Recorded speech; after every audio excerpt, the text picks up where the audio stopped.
in the year 2020, which was around 17% in 2011. So I see there is a dynamism there. There is some kind of an activity which has been quite engaging, and there are a lot of challenges. At present, we see almost around 45% of India's total manufacturing output comes from the SMEs, and they employ almost around 40% of the workforce. The last few years have been, a lot of SMEs started recognizing technology as a key business drive, but its adoption is still low as compared to other countries, particularly EU and various other geographies. This is due to the combination of various factors. Probably SMEs did not understand the benefits of technology, which can deliver across end-to-end value chains, and lack of guidance on the inherent abilities of technologies, or otherwise how it can be used, integrated, and institutionalized for their business. Resistance to incurring upfront investment-related costs to the implementing technology, lack of skilled manpower to some extent. These are some of the problems which we face in a large SME-driven economy like India. Frost & Sullivan has done this study a year back, and NASSCOM along with Frost & Sullivan did this study, and we came across these kind of findings. But last 14-15 months, the scenario has been changing with a lot of focus on startups, and we have not heard of something called Startup Village that has come up, and I think this budding startups, which is coming up more so in the innovation and technology space, in the days to come, this scenario will change, and I think a lot of innovation and a lot of technology will play a vital role in the days to come in the SME sector in India. Very interesting. You mentioned a new buzzword, startup village, which is quite interesting. Kitty, actually, you come from a completely interesting background, representing the business interests of the Dutch, or rather the Netherlands in India. How do you see this from the Dutch or Indo-German, Indo-Dutch perspective? Yeah, as the previous speaker said, I fully agree with all of them, and it's virtually the world over, that it is the SMEs that drive the economy, whether it's India, or whether it's Germany, or whether it's Netherlands. Definitely a huge amount of the exports, a huge amount of the percentage of the GDP is because of the SMEs. But I would like to make two distinctions here. When you say SMEs, I would try to remove the small, stick to the medium. You see, the small companies are small. Let's face it, they are not really capable of going global or growing in a big way. It is the medium-sized companies that have the capacity, and this is something that I face regularly when we deal with companies in the Netherlands. Because we as a trade office for the Netherlands government, our main goal is to try and help small and medium-sized companies. When we talk to them, what we realize is the small companies are still thinking small, whereas the medium-sized companies that are looking global, want to go global, but are hesitant, because the second factor is that their risk-taking capabilities are less. You see, the big companies like Shell or Philips or whatever can throw away money and to any consultant and say, okay, get me this research done and tell me where I should go, what I should do, and how I should do it. But for a medium-sized company to go abroad is a risk. They have limited resources, and they want to grow, they want to do a lot, they want to take, but are afraid. So what would make them comfortable is something exactly what I saw in your presentation on RheinKontakt, is that you have, it's not just offshoring, it's nearshoring also. That there is a person locally, maybe within a few hours of a couple of hours of flight, that you could come over if there is a problem. Now that gives companies a lot of confidence, especially the medium-sized companies. Again, big companies don't bother because they have enough money to change and charter a plane or whatever. But a medium-sized company in Netherlands would feel, or in Europe for that matter, would feel more comfortable if there was somebody close by, in case they run into any kind of problems, somebody could come over and sort out these problems. So, the risk-taking capabilities of SMEs and I would say, eliminate the small part, look at the medium size. And I think it's the medium sized companies that can really drive a lot of things. And that's where I would concentrate on. And we always tell companies in the Netherlands to come to us, the medium-sized companies. We tell them, look, you want to go global, you want to do business abroad, two things. We want first that you have a website, and your website should be in English. Because if you want to do business abroad, people should know what you're doing. And the easiest way today is to go onto the internet and look at your company and details. And the website should not be in local language, but it should be in English. Then we are very well. So, as I said,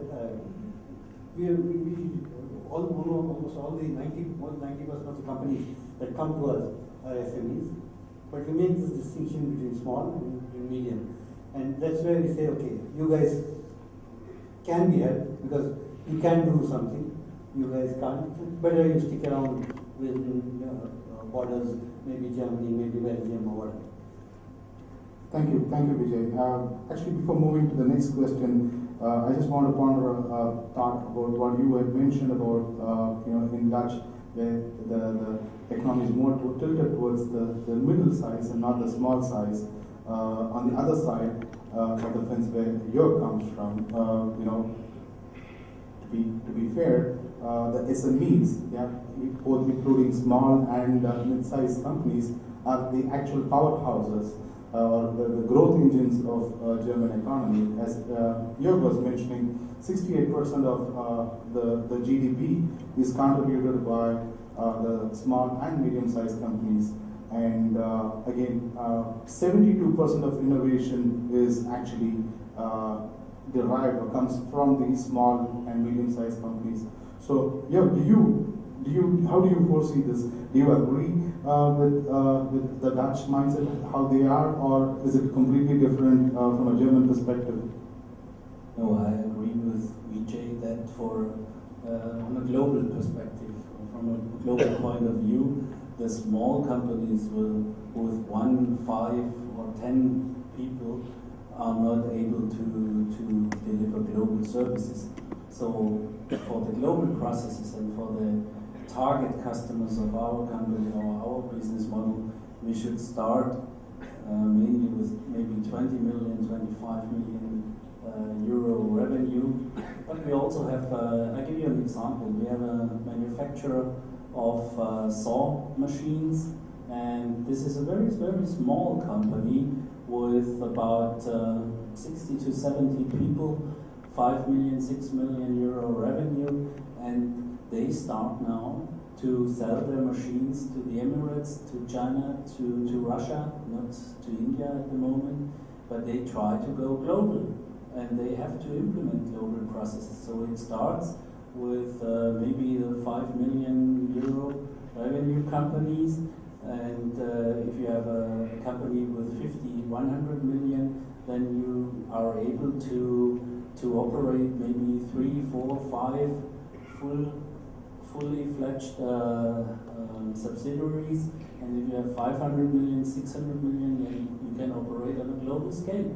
But it starts with 5, 10 million euro companies. And also these companies, they need a lot of IT support, because the old IT systems which they have today cannot cope with the requirements of global processes. So they need new ERP systems, and therefore they need services which are very strongly focused on the SME, on the small and medium-sized enterprise requirements, because the big IT consultants, as Vijay also mentioned, or the big manufacturing and production companies, they have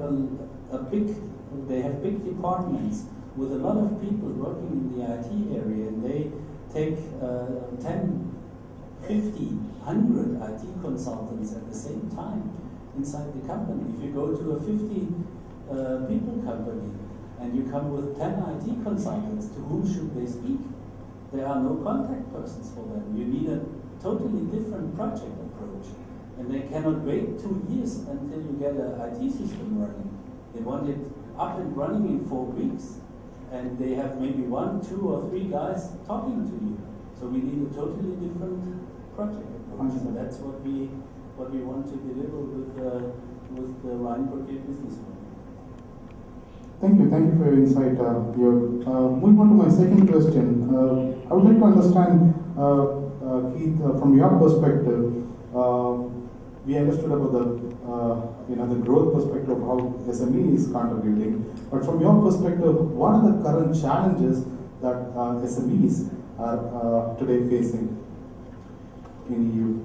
Yes, I think particularly in the European marketplace, there has been one huge challenge since 2008, and that's been the economy and the downturn in the economy, and the shift that businesses had to make as a result of that economic crisis. There was a survey, I've got some notes here, that came out in February of this year, run by the Department for Business Innovation and Skills, which surveyed 5,000 small and medium business owners around the EU, and I asked them what the obstacles were to their businesses. And the number one response, 33% of the respondents said the number one issue was the economy, and the number two issue was cash flow, because obviously in an economic downturn money stops moving, and the number three issue was access to finance, because one of the other things we've seen is that credit's tightened and it's much more difficult to get access to funds to grow a business.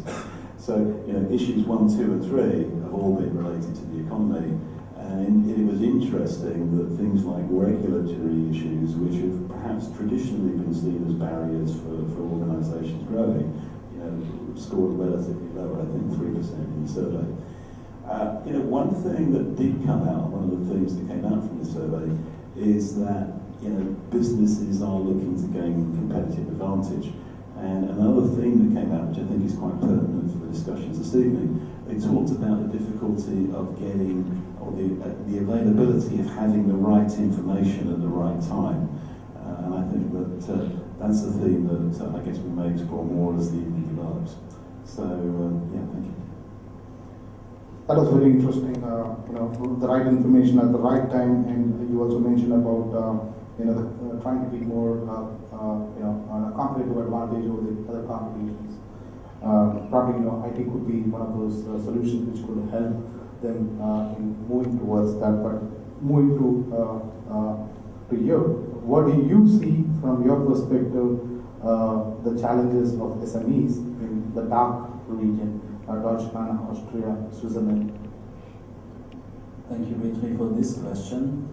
I mentioned before that in our region, in the middle of Europe, we cannot compete with low-cost countries in terms of production. So we need innovative products or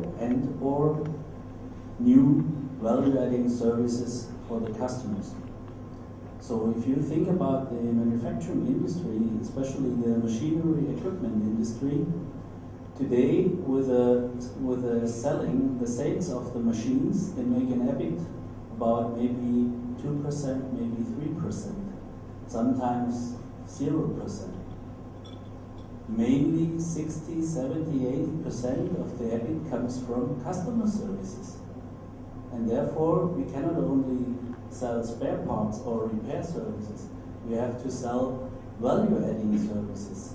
What I want to say is one of the challenges for these SMEs is to find new business models, to be ahead of the regular machine sales, to have innovation in the products, in the services. That was one example from the service area. Another example comes from the machine or from the product, from the parts, from the components area, where we are talking in Germany now about the Industry 4.0 concept. Maybe that's not familiar all over the world. The background of this is the Internet of Things and Services. All parts, all components, all machines, all products, all services even are in the future connected via the Internet. And this is also one major part where you get innovation into your products. Your products have to be able to communicate with the world. For example, a machine has to communicate its conditions, condition monitoring. And and not offline 2 years later, but online. And then you can, based on these conditions, you can offer new services to the customers, that you have more uptime, better efficiency of the machines, and so on and so forth. So you can generate benefits for your customers. So what I want to say, especially in our region, the companies need new business models, need innovation to survive and to be successful in the future. That's one issue, one challenge. The next challenge is how to cope with the global processes. If you are a medium-sized company, you have to cope with a lot of different countries. If you want to go global, it's not one subsidiary, it's a subsidiary in India, one in China, one in Russia, one in Brazil, and one in the US. So that's a minimum setup for a global business. And then you have only five countries which you are serving your customers. So this is a very, very big challenge, how to cope with this globalization.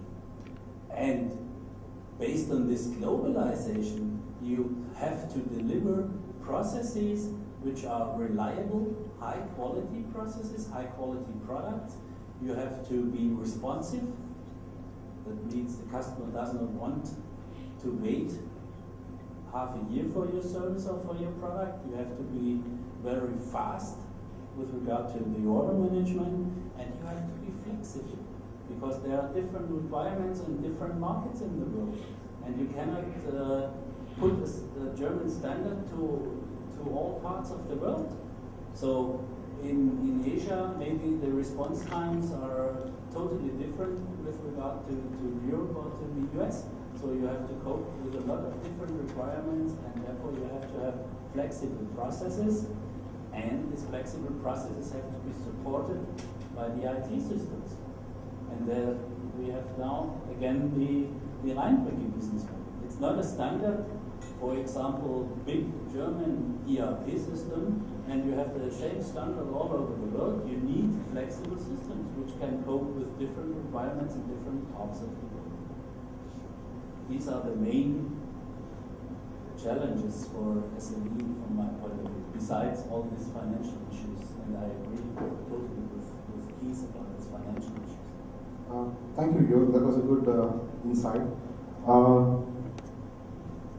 Moving on to Purus, comparing the Indian perspective to the European challenges, do you think it's similar situation for the Indian SMEs, or is it kind of totally different? No, I would want to talk about the IT SMEs. Situation is very different here. I hope you have taken your friends to the IT Express Highway in Chennai. We have to fight for power, water, roads, infrastructure. It really makes uncompetitive for people who are passionate towards doing business.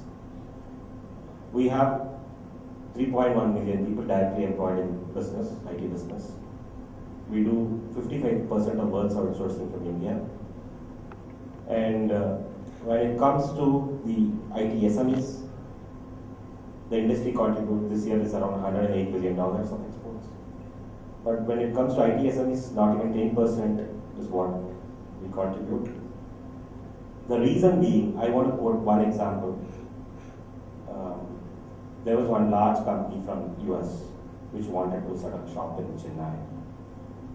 Went around for 5 months, 6 months in between election scheme. And actually, we were told in October only we'll get this piece. But thank God, with all the efforts, strategies, a great team involved, we were able to push it and we inaugurated it today only. So, because it's a small company, branding visibility is still an issue. In spite of being a powerhouse for the IT worldwide, whichever country you go, they ask us, how is it possible being in India to do this kind of software revolution? All that we added is number of engineering colleges to this country. And with all the efforts, we have created a brand. Did we do it for IT SMEs? It's a long way to go. And we also have first generation graduates who are entrepreneurs. The challenge for them is very different. They don't know where they are. In terms of knowledge, in terms of capabilities, yes. But how do we reach that space? That mentoring and that handholding is going to happen, particularly for SMEs who need a lot of assistance. There is a lot more free resources like NASCOM, TIE, CI, everybody is doing their bit. But in terms of entrepreneurs understanding opportunities, SMEs working very closely with opportunities, that gap is still there. We say that domestic is here to grow by 40%, which includes manufacturing, healthcare, pharma, retail, telecom. Thanks to the internet and mobile penetration, but still it is a place where we need to reach. So yes, there are a lot of challenges, there are a lot of opportunities, but it's a great place to be in and start working towards these challenges. It's very insightful information. Thanks, Bruce. Actually, I want to slightly take a slight departure from the previous question. The Netherlands, as Vijay, you know, on the other hand, is a knowledge and service economy. Could you share your thoughts on the SME landscape in that part of the world, or do you think it's? See again, in the Netherlands, in the knowledge economy, it is the small, medium-sized companies, the SMEs, that have done extremely well. There are a lot of companies who have come out with innovations, and we're seeing that they've done extremely well, though they're small in size. But that is possible again because it's IT. IT requires minds, not numbers. It requires people with a vision. I'll give you a couple of examples. There was a guy who came to me in 1985 when I was working at the consulate, Netherlands consulate in Mumbai. He came as part of a mission. His name was Jan Barn, and he said, "I'm into computers and I want to see what I can do in India." So we introduced him to a company. I introduced him to a company called Datamatics in Bombay in 1985. I didn't know what a computer was at that time. I'd never seen a computer. I didn't even know what it was. But he tied up with Datamatics.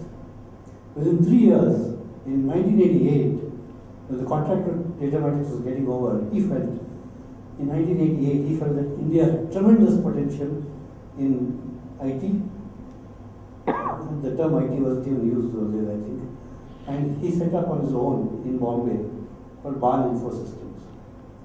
Barn went on to become one of the biggest in ERP. And in 1994, again, he was one of the first investors in the field of IT in India. He shifted from Mumbai to Hyderabad.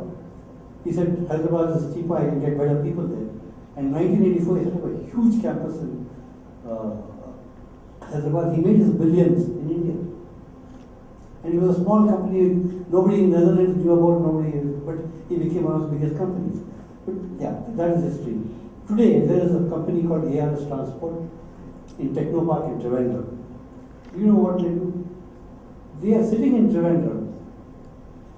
They are monitoring and guiding traffic in 3 countries in Europe, in Netherlands, in Denmark, in Finland.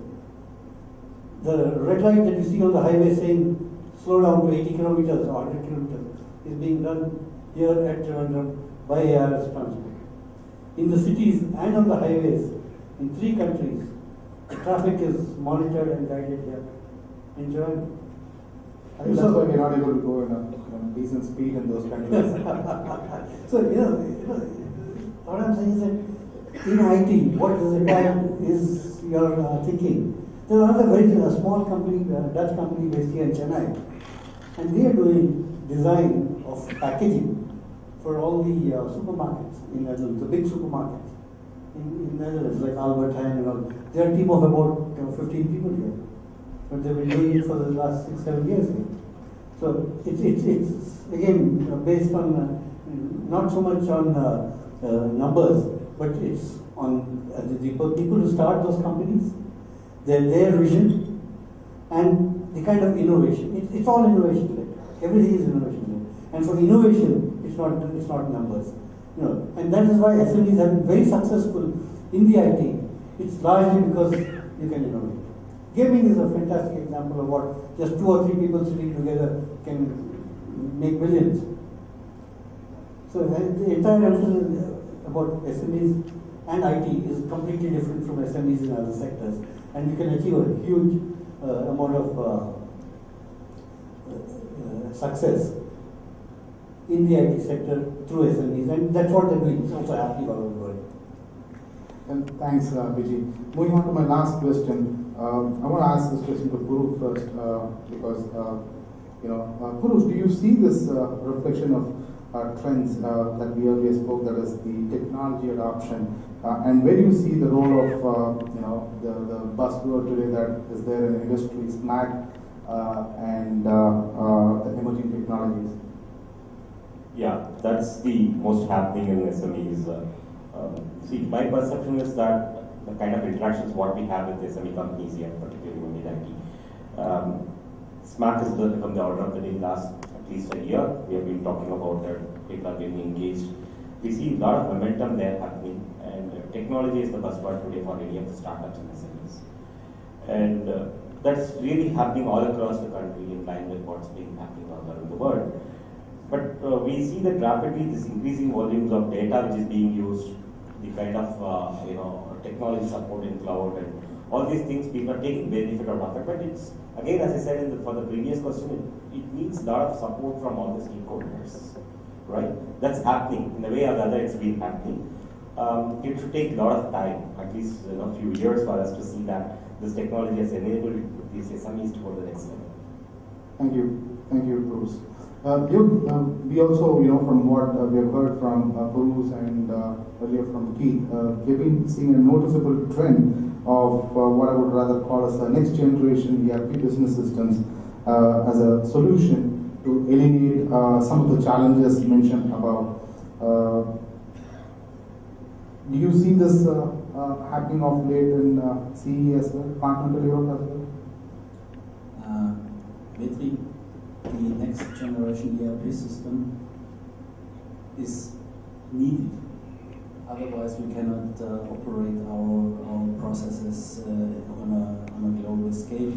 So, as I mentioned before, we need different systems which are very flexible, which can be introduced very easily, implemented easily, and I would not only reduce it to systems. We need an integrated project approach. It's on one hand side, you need the right technology. That means the new generation ERP systems. And on the other side, you need the right services around these ERP systems. Because the best system does not do anything for you if it is not implemented in the right way, and if you do not understand it as a small and medium-sized enterprise. So it has to be easy to use. So there are many issues in my opinion, which has many building blocks, which have to be connected together. So you need the right system, you need also the right services, IT services, which understand the business language. The guys who implement the system have to understand the business language, that the system at the end of the day really does what the business wants it to do. So that's very important. Sounds a little bit funny maybe, but in many cases you design your business processes, and at the end of the day the IT implements anything different. So that's very important. And after the implementation, you need some kind of change management. You have to inform the people, why do we have a new system? What are the capabilities of the new system? You have to train them. You have to integrate them in an improvement process, because the system which you implement first is not that what you have in 5 years, because the processes are improved and the IT systems has to follow these changes. So you have to have an improvement process that the IT system can be improved along with the business processes. And at the end of the day, you have all together the system, the services, and the change management, and all together can face the challenges which we have today. Very good, very interesting, Jörg. What I was able to see as a noticeable trend, as what we were earlier discussing, is a new business systems deployment. Yeah, this is quite evident, and there is a sea change in how businesses are using technology. Actually, you mentioned about global business processes being harmonized and processes and master data being addressed. And Puru mentioned about technology and SMAC. We have good examples of how companies have used the technology for the traffic system in Netherlands. And from your perspective, since you have seen and built and lived through multiple ERP enterprise business companies as businesses you have built in your past, Keith, could you throw some light, because you have been almost 6 out of 10 year large vendors. You've been there, you've done it, and you've seen all this. So what constitutes this next generation ERP which will eliminate this problem in your mind? Yeah, thank you, Vetri. Well, I'm passionate about this concept of next generation ERP because I actually lived through the first generation of ERP, and that was really focused on the large enterprises, and it looked at automating existing business processes. And the technology base there was actually, really came in the green screen era. So, although there's been some refreshes since, we're basically talking about green screen technology. And when we talk about next generation ERP, we're talking about a significant shift. Because we're talking about ERP that's now focused on the small and medium size enterprises, and something that can take advantage of the technology shifts that we've seen over the last few years. If you think, look at what's happened in the consumer market over the last few years, where we've seen the rise of companies such as Apple and Facebook, and so the technologies such as mobile and social and big data have really come to the fore. And these weren't even thought of in the days of original ERP. And so next generation ERP is focused on SMEs, it's taking advantage of new technologies, but it's also about enabling rather than just automating existing business processes. So, I talk to customers a lot about current trends in ERP, and what they tell me is that they're interested in 5 key themes, in addition to the normal automation. First key theme they're interested in is collaboration, how they can share information, knowledge, and how that can drive productivity within their businesses. Second thing they say to me is that they're looking for is choice.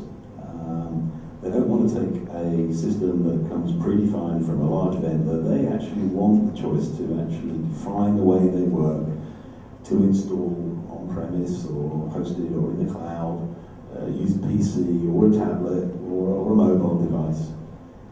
The third area they're looking for is more responsiveness. They're looking in their businesses to have real-time relationships with their customers and their suppliers and their partners.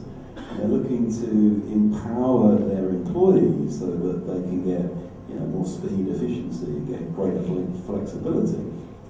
And it's not just responsiveness, it's also the fourth key area people are looking for is simplicity. They're looking to actually improve the user experience and to open up our ERP to an ever greater number of people within the organisation, not just the gurus in the IT department. And final key theme is mobility. People are looking for the ERP to work the way that they want it to work, on any device, at any time. And that, for that to drive that efficiency and faster decision making. So, customers say collaboration, choice, responsiveness, simplicity, mobility. The challenge for us as vendors and partners in the IT industry is how do we actually take those themes and enable manufacturing to exploit these 5 key trends. So for example, what drives a manufacturer, for example, maybe how he can have targeted production and distribution and move his business closer to the customer, or how he can use innovation to accelerate time to market, or how we can use these technologies to look at how they can focus the portfolio on profitable products and services. Using IT to drive business insight, business intelligence, so that you can make those better decisions to fuel growth. And we've also got to use IT to help us with some of the challenges that we have, such as meeting regulatory requirements and helping to drive green initiatives. So when I talk about next generation ERP, it's not a technology discussion. It's about how technology can be used to help drive innovation, to help drive competitive advantage, how it can help customer engagement, how it can help drive business insight. And these are the characteristics that we're now seeing in the ERP marketplace these days. So, for me, and the reason I'm passionate about it is that this concept of next generation ERP is a business enabler, not a technology enabler. And it is going to be imperative to support the growth that we talked about earlier in the SME sector. Excellent, very nice way of ending it by you letting out the 5 key trends buzzword today. Thank you, Keith. Thank you all for honoring us and coming us and being us being here as a distinguished panel. RheinKontakt is a session where we want to have multiple sessions, at least 3 or 4 sessions for a year, and we look forward to having you in future sessions, sharing your expert thoughts and educating us. I would like to call Kumar on board to give a short gift to. I've been associated with the ERP world for the last couple of decades. And my question here is, I think one of the interesting topics I was curious to understand was about how the analytics, the business analytics, is coexisting with these ERP systems, and what's the future that you see for analytics, and especially how the small and medium business are leveraging it. To hear from the panel. Seeing an ERP system that at some point in the process that you have to actually produce the reports that are either statutory reports or the standard management reports. I think what we see now is that we need to make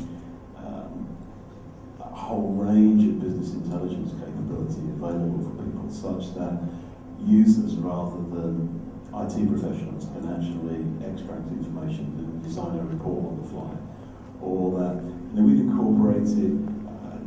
incorporating new technologies such as search. I mean, the first thing I do if I had a question in my private life is I open up my iPad and I get onto Google and type in the question. Well, why shouldn't I be able to do that in the ERP world?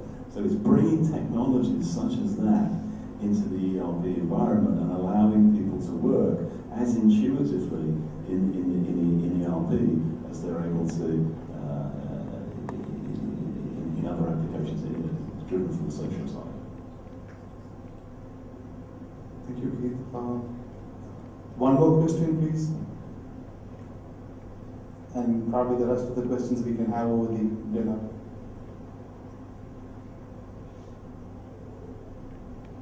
Yes, Vinod.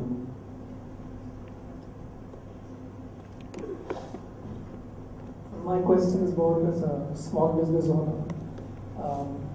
How can ERP systems become more affordable? Because one of the constant challenges small businesses face is the affordability. There's no question everyone wants an ERP, but how can you make it more affordable for small businesses? Because most of the enterprise ERP is enterprise grade. That's the common belief. So, is there a way we can make it more affordable? I'll hand over to one of my other colleagues. I think the key to making ERP more affordable is actually to make it less monolithic. Once upon a time, you used to get ERP was delivered on a truck, and it was pre-configured, and it was very complex, and you had to fit your business to work along with the ERP.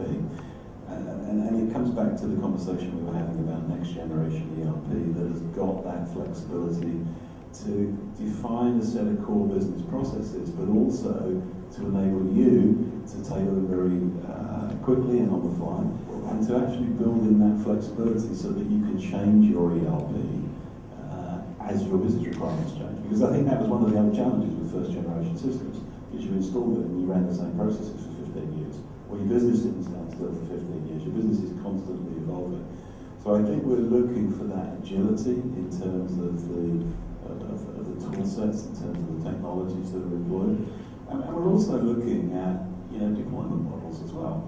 Once upon a time, you started an ERP implementation on day one, and you finished it on year 7. And one of the things that I'm very keen on is that our customers should actually look as to see how they can receive, get real results in 60, 90, 120 days, deliver real benefits, and then moving on to a phase 2. And also looking at delivery models, rather than having an army of consultants from some high-paid consultancy that come in and stay with your business for several years, how the ERP vendors can facilitate knowledge transfer, but also how we can partner with companies, in our case, for example, working with companies like Emergence, so we can actually balance onshoring, nearshoring, offshoring requirements in terms of delivery. So it's about harnessing people and technology and taking this new approach and making it more user-friendly and making it less. ERP is used to be a pretty painful thing. We're trying to make it easier. Thank you, Keith. A small gift for the panel, please.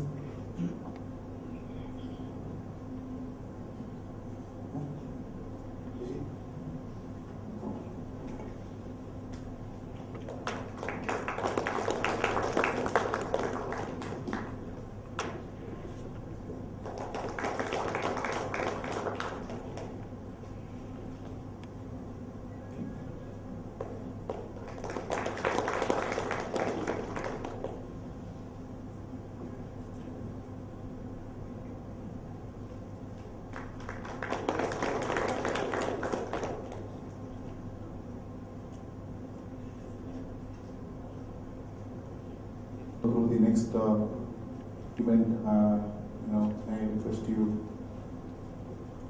Thank you. We do the first RheinKontakt Business Excellence Awards. I request my colleague Manoj to come and announce the first one. Thank you. Okay. So we are trying to make it a little lighter right now, and I have this honor and privilege to announce the first RheinKontakt Business Excellence Award. This will be given to 2 persons, and there was a judging committee which went through multiple factors, features of the person, and then they finalized this. So the first one, the reason that he has been selected, is an avid golfer. So that is the first criteria, okay? So any one of you play golf? Yeah, wow, just one person? He's also a footballer, and he loves his gin and tonic over breakfast, lunch and dinner. So these are the criteria for selecting the first RheinKontakt Business Excellence Award, but then he also does other work, and he has to earn his bread and cheese and wine and gin. So he sells ERP in a very large territory of EMEA, which is Europe, Middle East, Africa, and you can imagine how large a territory that is. And different kind of culture, market, and it's not simple to put feet on the ground. So he used the channel mode to build channel and alliance management.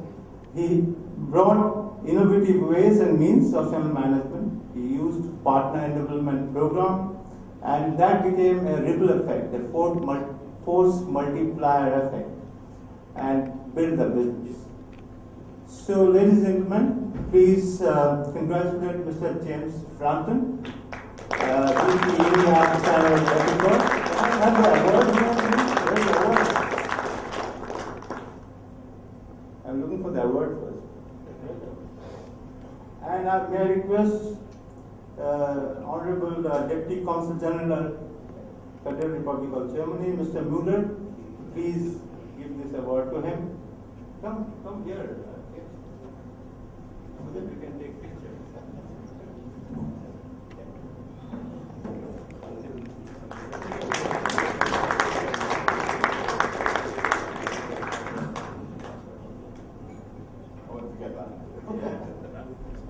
second award, may I request Kumar to just announce it? Thank you, Marajit.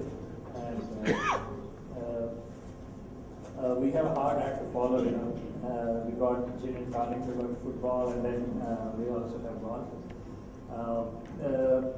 So we had to find another person who can qualify, you know, and meet all these stringent criteria for the award.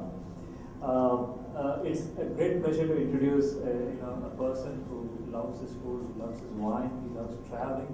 He's extremely well read. He's, you know, a veteran of the HR industry. He spent 3 decades in the HR industry, and he's made, you know, a cakewalk of things like getting out and, you know, surviving on food and, you know, I don't know what, ceiling plaster and paint. I don't know what he ate when he was get out. So it's not just fun and games, you know. He's also done the difficult part of HR. He has done something which a lot of companies in India are actually, you know, undergoing this pain of integrating mergers and acquisitions. A lot of it becomes extremely complex because of the cultural aspects of integration as well as the process aspects of integration. So, having successfully and seamlessly integrated 4 European companies into the Indian parent and having made this entire transition very seamless and quite painless, I would like to invite Mr. Srinivasan, who is the head of HR for L&T, to share about experience. It's a great pleasure.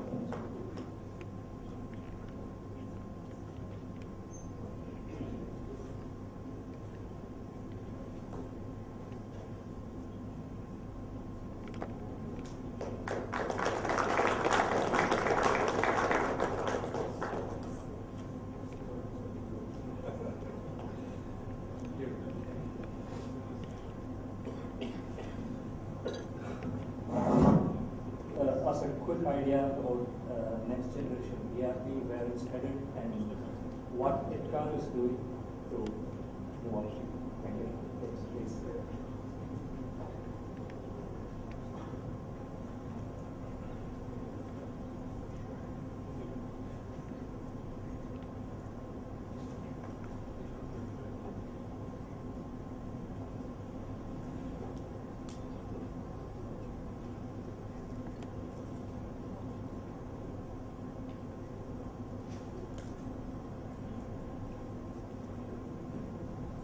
Thank you very much.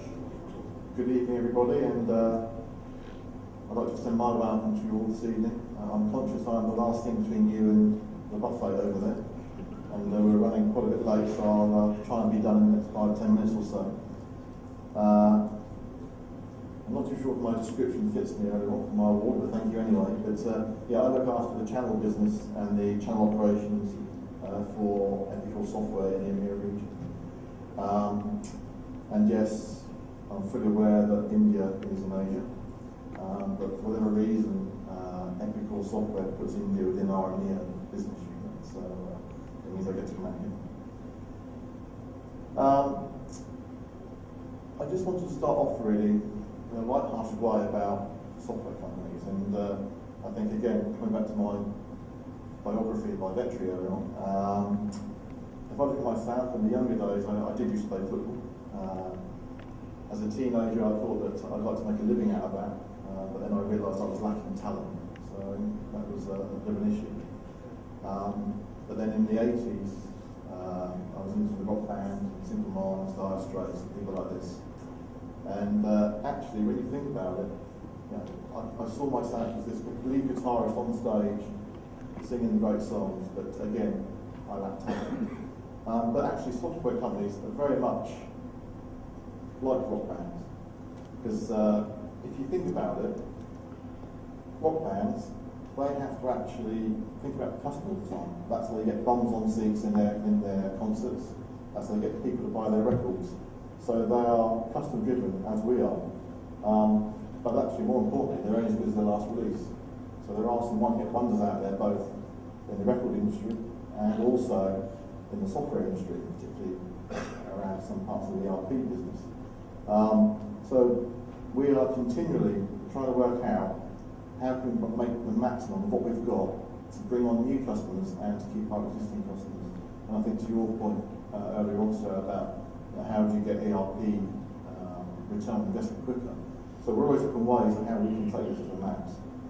And to do that, they have to raise their game, and that's something which Epicor embarked upon back in 2008 really, where we tried to raise our game.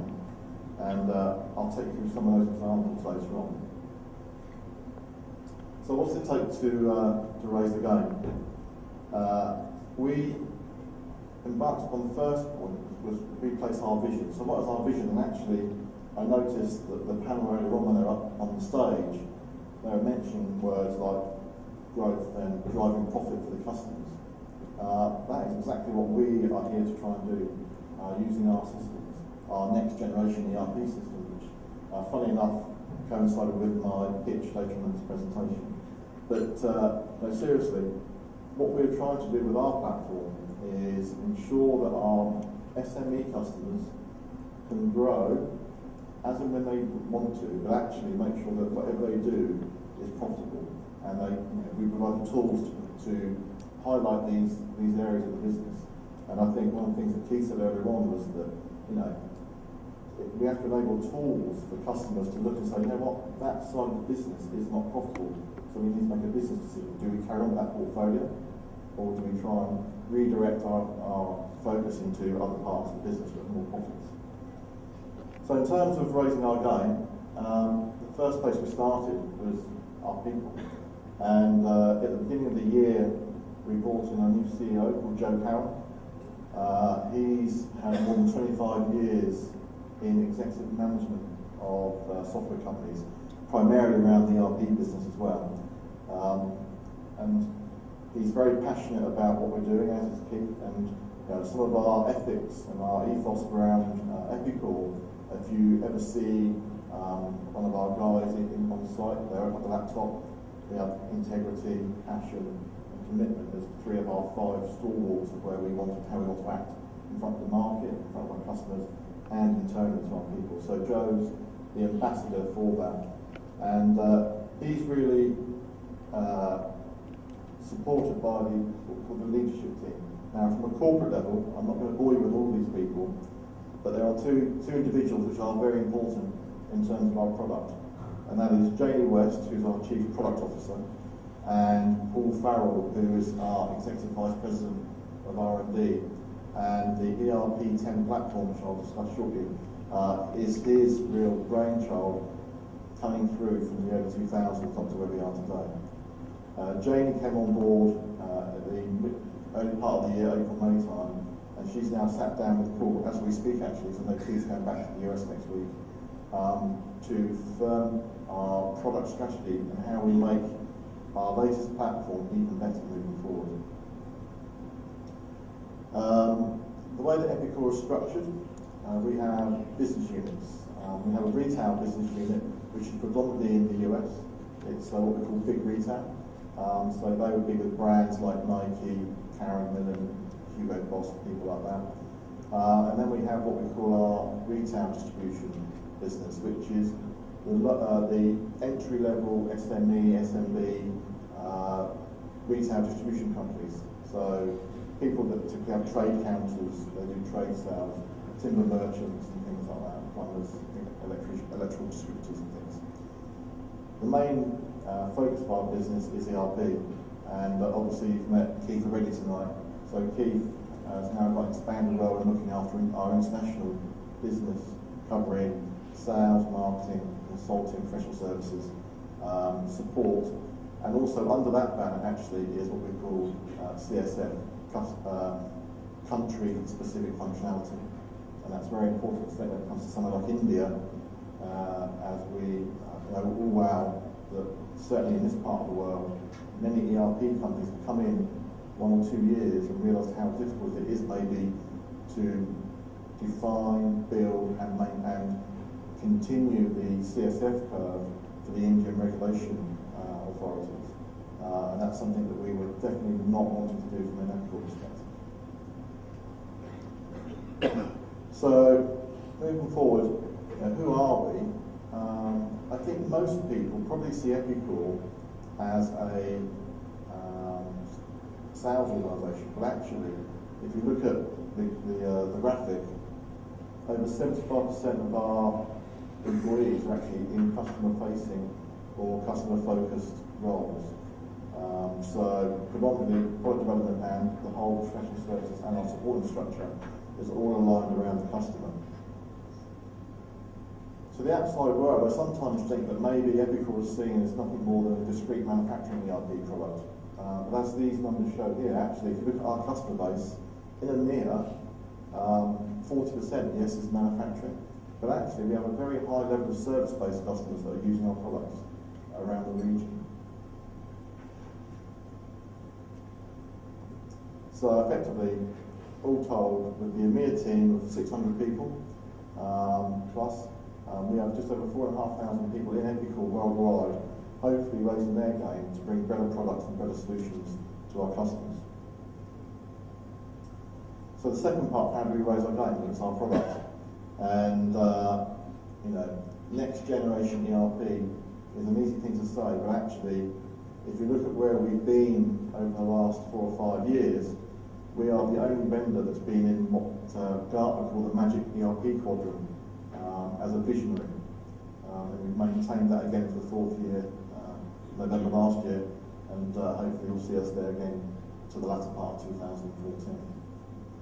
And it's the visionary stuff, really, which a lot of people don't take for granted.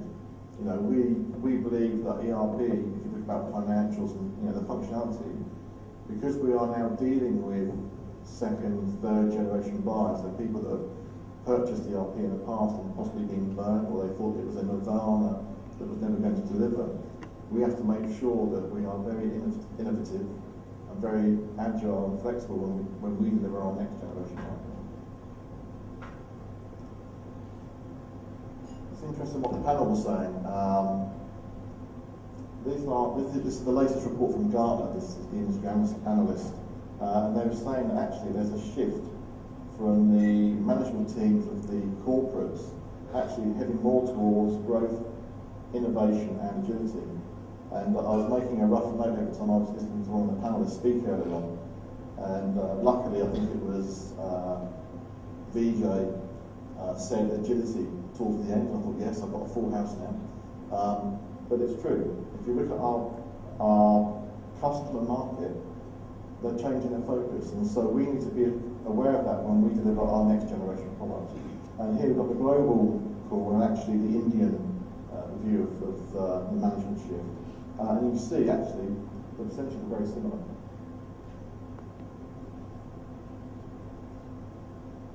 So, what drives our solution development? And Keith actually went through it quite a bit in the last question.